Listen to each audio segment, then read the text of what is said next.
تخيلوا انها بديلة للكيا ريو بتصميم حصري وقوي.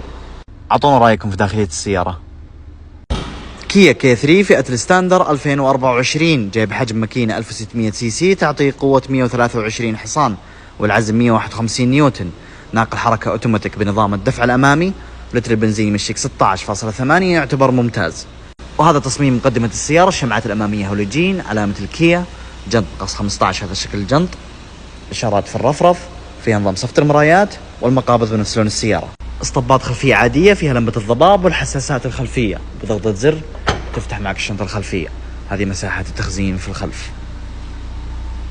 هذه مساحة الجلوس المقاعد الخلفية للسيارة. فيها منفذين تايب سي ومساحة تخزين والتكييف الخلفي. شوفوا ما شاء الله داخلية السيارة. التحكم في النوافذ كهربائي. نظام تأمين النوافذ والسنتر لوك. نظام طي المرايات الجانبية. وهذا دركسون السيارة. في الجهة اليمين تحكم في الأوامر الصوتية وفي الجهة اليسار التحكم في شاشة المعلومات الموجودة في الطبلون ومثبت السرعة. هذا طبلون السيارة. هنا الشاشة ما شاء الله تدعم نظام الأبل كاربلاي والأندرويد أوتو.